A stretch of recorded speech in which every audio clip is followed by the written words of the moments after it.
마태복음은 이제 구약과 그리고 신약을 연결해주는 다리 역할을 한다. 그런 측면에서 굉장히 중요합니다.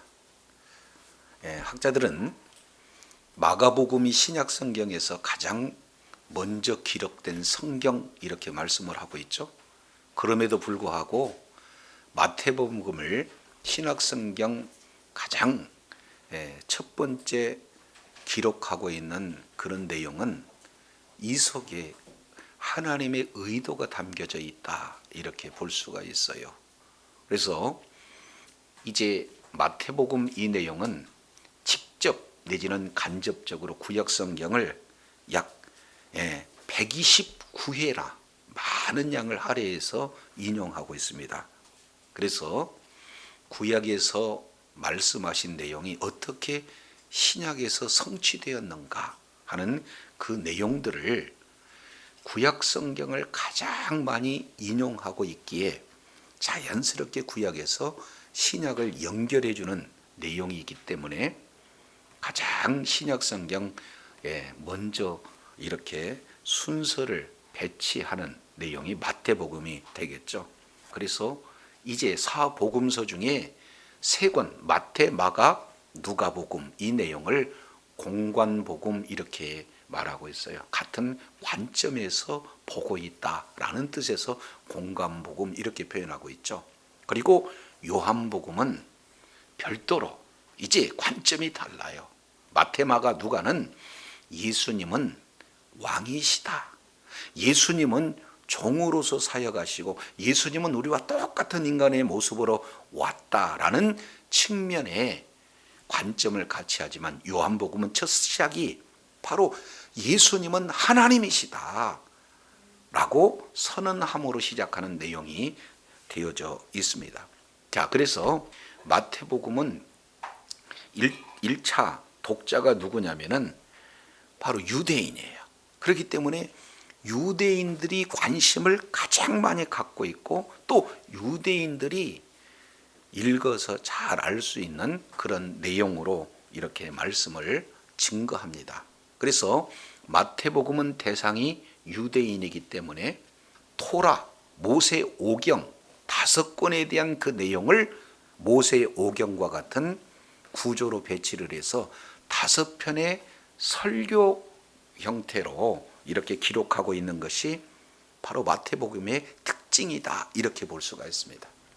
그리고 마가복음은요, 대상 자체가 이방인의 그런 어떤 내용을 하고 있기 때문에 이제 마가복음은 예수님의 하신 일을 이렇게 중심으로 이렇게 기록을 하고 있어요. 예수님의 사역이 어떠한가, 그 기적을 중심으로 해서 계속 기적 드러내서 마침 예수님이 십자가에서 죽으시는 그런 내용을 이렇게 집중하고 있습니다. 세 번째, 누가복음 이 내용은 이방인들을 이렇게 대상으로 진행을 하고 있기 때문에 예수님이 누구신가 하는 내용들을 기록하고 있는데 기록 방법 그 자체가 하나의 역사적 연대순으로 기록하고 있는 모습들이 특징입니다. 이어서 요한복음 내용을 보게 되어지면은 예수님은 그분이 하나님이시다라고 이렇게 선언함으로 시작하고 있죠. 그래서 요한복음의 특징 중에 하나가 뭐냐면은 왜 요한복음을 기록했는가 하는 기록 목적에 대해서 요한복음 30장 20장 30절 31절에 바로 예수가 그리스도다, 하나님의 아들이다 라는 사실을 이제는 큰 7개 표적을 통해서 이렇게 예수가 그리스도라는 사실을 보여주고 그래서 그 내용을 알고 믿게 해서 영생을 얻게 하고자 하는 그 분명한 목적이 요한복음에 기록되고 있어요.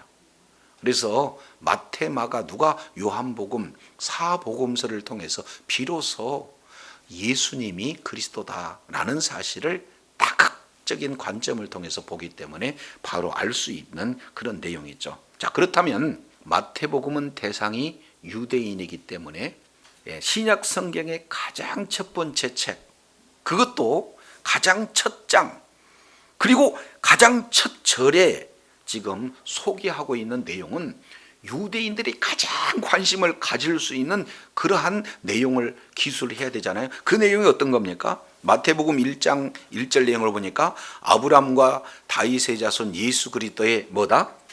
그렇습니다. 계보다 이렇게 말씀을 하고 있어요. 여기 보니까 계보라고 하는 내용은 족보 이런 내용이에요. 조금 더 자세히 살펴본다면은 이것을 보면 비블로스 게네세오스라는 이 단어를 써요. 왜 어렵게 얘기하냐면은 계보에 관한 책 내지는 세대에 관한 책, 족보에 관한 책 이렇게 표현을 할 수 있는 내용입니다. 그러니까 여기에는 책이라는 내용이 조금 빠져 있죠. 그래서 마태복음은 족보, 계보, 세대 이런 거에 대한 책이다라는 사실을 분명히 말씀을 하고 있습니다. 그래서 아브람과 그 다음에 뭐예요? 다윗의 자손 이렇게 표현했는데 원문은 그렇지 않아요. 아브람의 자손과 다윗의 자손 예수 그리스도에 관한 책이다. 그러니까 결국 예수님은 누구신가 하는 예수님의 출생에 대한 예수님의 기원에 대한 내용을 1장 1절에 자세히 이렇게 핵심적으로 기록하고 있는 내용들을 살펴볼 수가 있어요. 자, 그러면 여기 이제 의문이 하나 생겨요.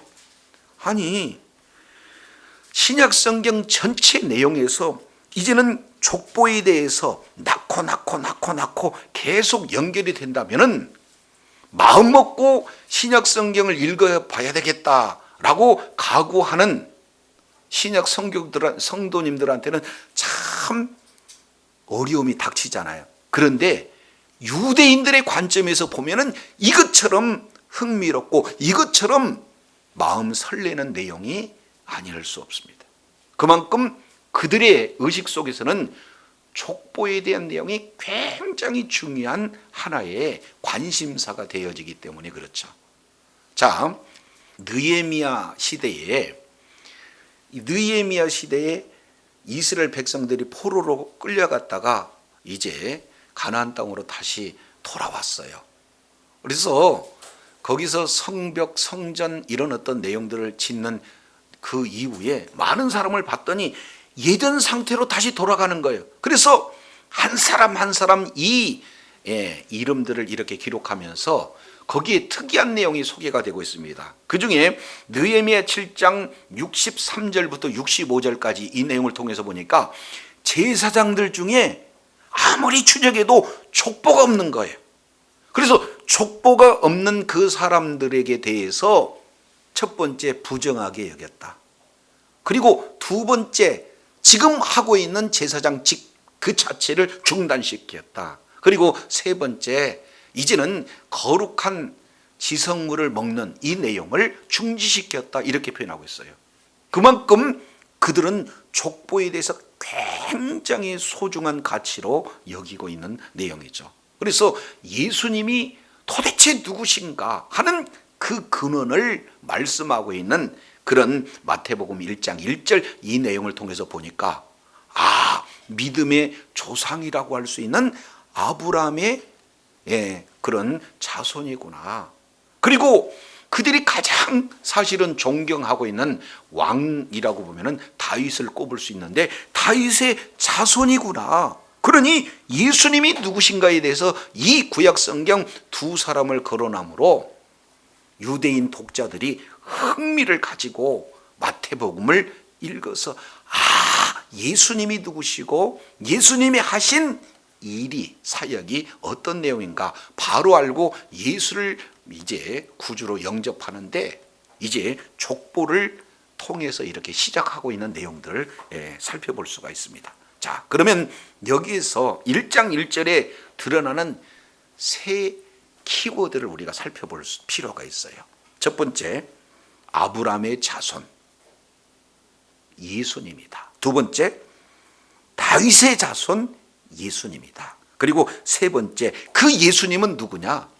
그리스도다. 이렇게 지금 말씀을 하고 있어요. 자, 그러면 아브람과 다윗은 구약 사람이다 그 말이죠.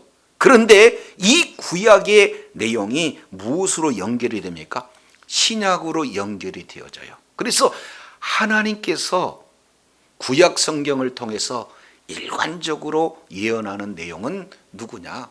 메시아에 대한 내용들을 지금 말씀을 하고 있는데, 그 메시아가 누군가? 그 메시아에 대한 해답을 바로 지금 제시하고 있는데, 그 메시아가 누구라는 거예요? 예수다, 이렇게 지금 말씀하고 있어요. 그러니 이 메시아가 올 것이다, 그 메시아가 올 것이다에 대한 내용을 계속해서 구약에서는 예언을 했다면, 그 예언이 성취되어서 그 메시아가 누군가를 비로소 공개하는 1장 1절 내용으로 본다면 그들의 마음을요 설레게 하는데 부족함이 없어요. 그만큼 1장 1절이 굉장히 중요하다라는 사실을 우리가 살펴보게 되어져요. 자, 그런데 여기에 그러면 비블로스, 게네세오스, 바로 기원에 관한 책, 이 내용 가운데 이렇게 소개하고 있는데, 여기에 짝이 창세기 5장 1절과 짝을 이루어져요. 바로 병행구절이 되어집니다. 우리가 잘 알겠지만 창세기 이 내용은 기원에 관한 책이잖아요. 그런데 창세기가 이제 약 10개의 족보에 대한 내용이 소개가 되고 있어요. 물론 엘레 톨레도시라고 하는 그런 용어를 쓰는데, 이 톨레도시 10개로 구성되는 것이 창세기입니다. 그 중에 5장 1절에 두 번째 톨레도시 나오는데, 그게 뭐냐면 이 아담에 대한 책이 소개가 되고 있어요. 그러면은 아담은 저와 여러분 잘 알겠지만 창세기 3장 이후에 죄가 이 세상에 들어왔어요. 아담이 선악과를 따먹음으로 말미암아 죄가 세상에 들어왔어요. 그리고 그 아담 이후로 출생한 그러한 족보에 대해서 창세기 5장 1절 이하 내용은 자세히 이렇게 기록하고 있는 것을 보게 됩니다. 자, 그랬을 때 특징적인 내용은 아담이 이제 가인과 아벨을 낳고 그 다음에 죽었더라. 그리고 또 낳고 죽었더라가 계속해서 반복되고 있다는 사실을 볼 수가 있습니다. 그러면 아담의 후손에 관한 책이 이렇게 소개가 되고 있는데, 그들의 한결같은 내용은 죄가 들어와서 죽었더라로 마치지만, 오늘 신약 성경에 출발하는 이 예수님에 관한 이런 족보는 어떻게 됩니까? 낳고 그리고 죽었다라는 내용이 없어요. 그래서 이제는 죄의 씨로 태어난 아담의 후손들은 모두가 죽는 것으로 구약 성경은 마치지만, 신약 성경은 예수 그리스도에 관한 책, 바로 이 예수님에 속한 자들, 예수 그리스도를 믿는 자들, 예수가 메시아다, 예수가 그리스도다라는 그런 사실을 믿는 믿음을 가진 그런 자들은 그 족보 계열에 뭘로 되어 있습니까? 죽음의 단어는 없어지고 뭐예요? 낳고 하는 생명에 관련된 내용들이 소개됐다는 측면에서 이제는 이 아담 그리고 예수님, 이 내용을 서로 비교하면서 구약과 신약이 서로 짝을 이루는 그런 내용들을 살펴볼 수 있게 되어집니다. 그래서 이 내용을 고린도전서 15장 45절 이하 내용을 통해서 살펴보면은 예수님을 뭐라고 표현하냐면은 아담이라고 얘기해. 그래서 첫사람 아담 그리고 둘째 아담인 예수님 이렇게 표현하고 있어요. 그래서 첫사람 아담은 산 영이라면 예수님은 살려주시는 영이다, 이렇게 말씀을 하고 있고, 이 내용을 로마서 5장 내용을 자세히 살펴보면은 한 사람으로 죄가 들어왔고 또 한 사람으로 말미암아 그 죄 문제를 해결해서 영원한 생명을 주신 분이 바로 예수님이시다. 그래서 아담과 예수님을 비교 설명하는 그런 내용들을 이렇게 말씀을 하고 있습니다. 그래서 이 족보, 이 내용이 사실은 이스라엘 백성들에게는 굉장히 이렇게 중시 여기는 그런 내용이 되어져요. 자, 그러면 그 족보 내용을 봤더니 그 족보는 누구의 족보냐? 예수 그리스도의 족보다, 이렇게 말씀을 하고 있어요. 그러면은 자, 이 예수는 이름이에요. 그런데 뒤에 보니까 예수는 누구냐? 그리스도다, 이렇게 표현하고 있습니다. 이 그리스도라고 하는 것은 히브리어로 본다면 메시아, 헬라어로 본다면 그리스도, 한자로 표현한다면 구세주, 이렇게 표현하는 거예요. 그러니까 구약에서 지금까지 한결같이 예언, 오시리라 하는 그 메시아가 누구다는 거예요? 예수다. 이거야말로 유대인들은요, 지금까지 기다리던 메시아가 누구냐? 예수님이다. 이런 굉장한 내용들을 지금 접하고 있는 거예요. 그래서 신약성경 첫 번째 책, 첫 번째 장, 첫 번째 절, 이 내용이 구약성경과 신약성경을 연결해서 예언이 바로 성취가 되었는데, 그 중심, 구약성경과 신약성경의 핵심이 누구냐? 예수 그리스도다. 바로 구원자에 대한 내용들을 이렇게 말씀하고 있다. 이렇게 한마디로 선언하고 있는 내용들을 보게 됩니다. 자, 그러면 예수님의 그 기원의 책 가운데 두 사람이 지금 소개가 되고 있는데, 첫 번째 사람이 누굽니까? 그렇습니다. 아브라함이에요. 우리가 잘 알겠지만 아브라함은요, 갈대아 우르에서 살았습니다. 여호수아 24장 내용을 보면은 여호수아가 마지막 고별 설교하면서 그 아버지 데라는 이제 갈대아 우르에서 우상을 섬기며 우상을 제작하는 그런 자였다. 그러니까 한마디로 본다면 하나님이 가장 싫어하는 우상 숭배자 아니겠어요? 그런데 그런 아브라함을 우리 하나님께서 부르시는, 그래서 약속하시는 장면이 창세기 12장 1절부터 3절 내용에 자세히 기록되고 있어요. 너는 고향 그리고 친척 아비짐을 떠나라. 그리하면 우리 주님께서 약속하신 내용을 7가지로 표현하는데, 그것을 압축하면 크게 3가지로 말씀을 하고 있어요. 첫 번째는 바로 자손을 주겠다, 민족을 주겠다는 거죠. 그리고 땅을 주겠다 말씀을 하고 있어요. 본토 친척 아비집을 떠나 내가 지시할 땅, 그 땅이 어디냐? 12장 7절 내용을 통해서 보니까 가나안 땅이에요. 약속의 땅을 주시겠다. 그러면 이제 민족도 주겠다, 땅도 주겠다. 그런데 그 자손 중에 이렇게 표현해요. 너는 아예 복의 근원이 된다. 천하 만민이 너로 말미암아 복을 받는다 그랬는데, 이 내용이 무엇인가? 그 내용을 마지막에 우리 하나님께서 맹세하면서 공개해 주시는 그런 장면이 있는데, 그게 어디냐? 22장 17절 이하 이 내용을 통해서 살펴보면, 내가 내 사랑하는 독자 이삭을 번제로 드렸기 때문에 내가 너에게 맹세하는 것이 있다 하는 그 내용 가운데 무려 3번씩이나 우리 주님께서 강조하는 그런 장면이 소개가 되고 있어요. 그게 뭐냐? 씨를 주겠다는 겁니다. 뭐를 주겠다는 거예요? 씨를 주겠다고 그래. 그래서 내 씨를 통해서 크게 번성하게 하겠다.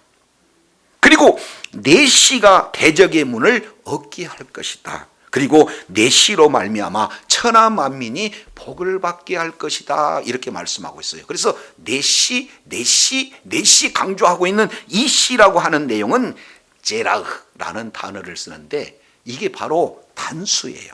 그래서 이 내용을 사도 바울은 갈라디아서 3장 16절에 내 자손들이라고 하지 않고 자손이라고 하는 단수를 쓴 이유는 그 자손이 누구냐? 그리스도다, 메시아다라는 사실을 말씀하고 있어요. 그러니까 아브라함의 자손으로 누가 온다는 거예요?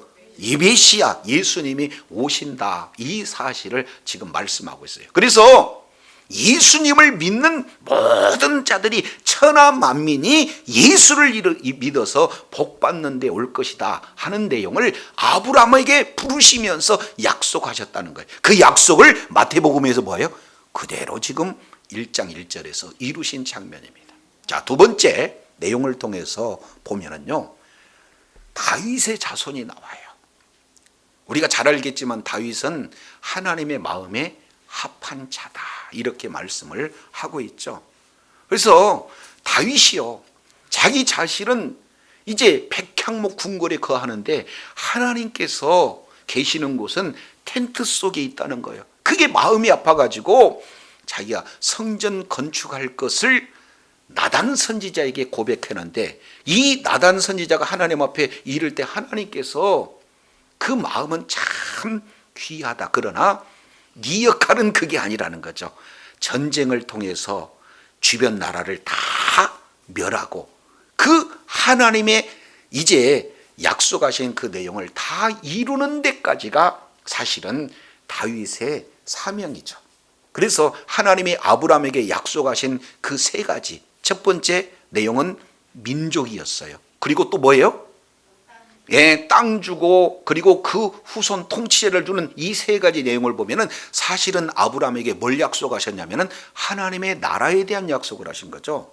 근데 그 내용이 그대로 다윗에게도 연결이 되어져요. 그래서 우리 다윗의 약속은 한번 찾아보시겠습니다. 사무엘하 7장 내용을 보면은 하나님이 다윗에게 성전 짓는 사명은 네 아들 솔로몬이다, 이렇게 말씀하시면서 7장 12절, 내 수완이 차서 내 조상들과 함께 잘 때 내가 내 몸에서 날 자식 내 씨라고 그랬어요.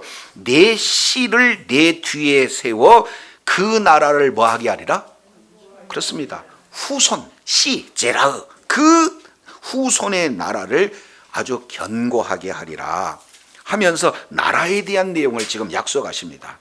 그래서 그는 내 이름을 위해서 집을 건축할 거지만 나는 그의 나라를 위를 영원토록 견고하겠다.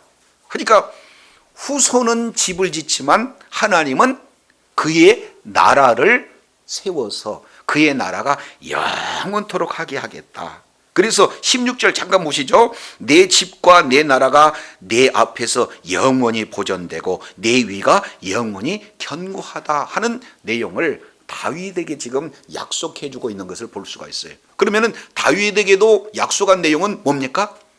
하나님의 나라예요.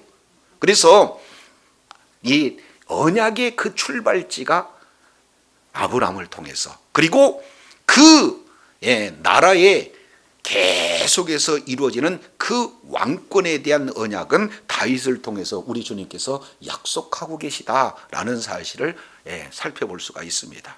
자, 그래서 이제 마태복음 1장 1절 아브라함의 자손, 그러면은 예수님은 언약의 자손이구나. 그리고 다윗의 자손, 그 얘기는 이제는 그 언약 가운데 왕권, 만왕의 왕이 되어지시는 그 예수 그리스도다. 영원한 나라가 바로 예수 그리스도에 의해서 통치되어진다 하는 내용을 아브라함의 자손, 다윗의 자손 이렇게 표현하고 있고, 그 예수 구원자는 구약에서 말씀하고 있는 메시아다.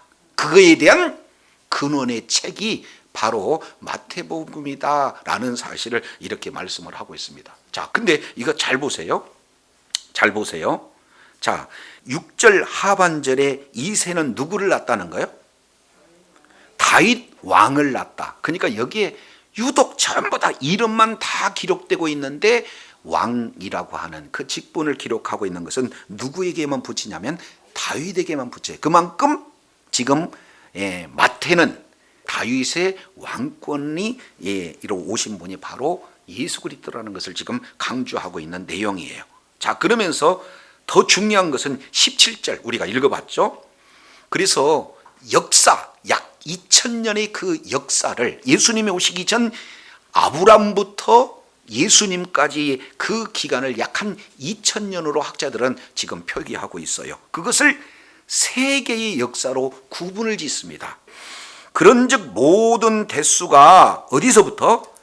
아브람에서 다윗까지 14대다. 지금 이렇게 말씀을 하고 있습니다. 그리고 두 번째, 바벨론으로부터 사로잡힐 때까지 다윗에부터 그때까지를 14대, 그리고 바벨론으로부터 사로잡힌 이후부터 그리스도까지 14대. 그래서 14대, 14대, 14대.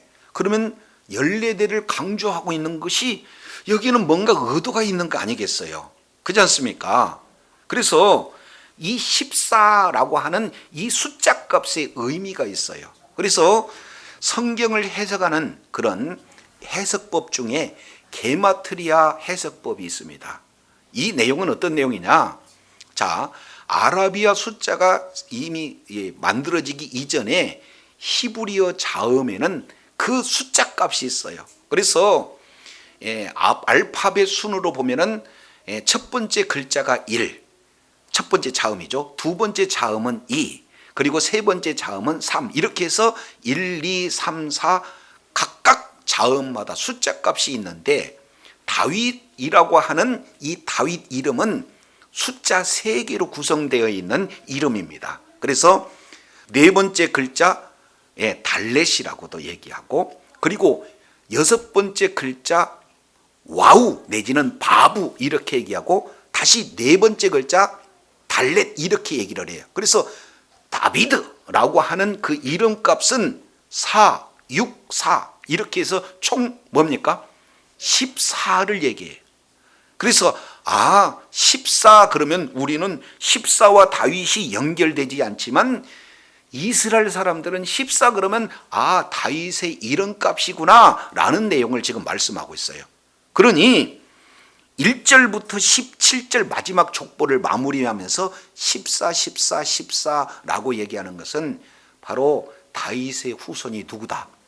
예수 그리스도다라는 사실을 말씀하고 있어요.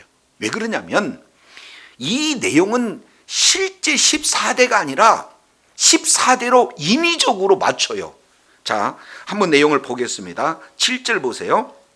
솔로몬은 르호보암을 낳고 르호보암은 아비야를 낳고 아비야는 아사를 낳고 아사는 여호사밧을 낳고 여호사밧은 요람을 낳고 요람은 누구를 낳아요?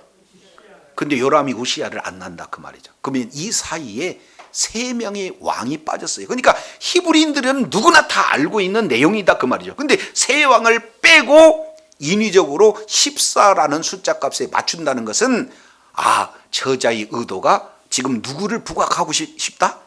그렇습니다. 다윗을 부각하고 싶다. 지금 이렇게 말씀을 하고 있는 것을 보게 됩니다. 그래서 오늘 이제 다윗의 그런 내용들을 우리가 살펴보게 되어지면은 열왕기상 11장 36절 다윗은 이스라엘의 등불이다 이렇게 표현을 하고 있어요. 한날은 열왕기상 11장 이 내용을 통해서 보면은 다윗이 전쟁터에 이렇게 나갈 때 목숨이 참 상당히 위험한 그런 어떤 상황 가운데 놓여 있잖아요.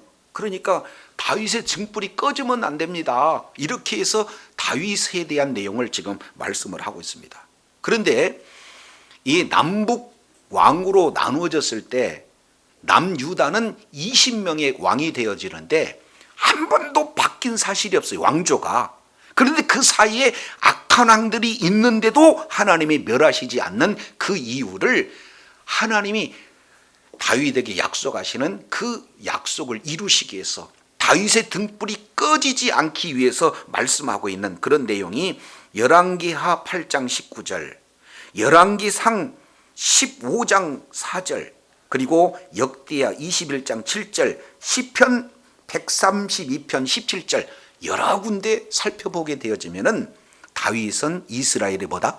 등불이다. 신기한 것은요, 역대기 이 내용을 통해서 보면은 동일하게 반복되는 내용이 뭐냐면 다윗과 같은 길을 걸었다 아니면 다윗과 같은 길을 걷지 않았다, 이거를 가지고 선한 왕, 악한 왕 이렇게 구분하고 있는 내용들을 보게 돼요. 그만큼 이스라엘 백성들은 누구에게 주목하고 있다? 그렇습니다. 다윗에게. 그래서 다윗의 자손, 그게 얼마나 그들에게는 중요한가 하는 그런 내용들을 살펴보게 됩니다. 그래서 마태복음을 우리가 한 절 한 절 강해함에 앞서 마태복음에 차지하고 있는 그런 위치, 그리고 1차 독자인 유대인들의 관점을 통해서 살펴보니까 우리 2차 독자인 이방인의 모습으로 보면은 이 족보 하나하나가 사실은 너무 낯선 이름이고 와닿지 않는 그런 내용 같으나 유대인들에게는 눈이 번쩍하고 지금까지의 관심들을 완전히 이렇게 하나로 집중할 수 있는 귀한 내용이다라는 사실을 살펴보면서 구약과 신약이 단절되지 않고 예언은 반드시 성취되어지고 하나님의 나라를 바로 세워가는 하나님의 놀라운 의도, 그 중심에 예수 그리스도가 예언의 성취로 지금 이렇게 말씀하고 있습니다. 그래서 이제는 죄인의 족보, 아담의 족보, 그 자들은 다 죄로 말미암아 죽을 수밖에 없는 그런 존재, 죽음 위에 심판받을 수밖에 없는 존재지만 이제 예수님의 족보에 거한 모든 자들은 어떻게 됩니까?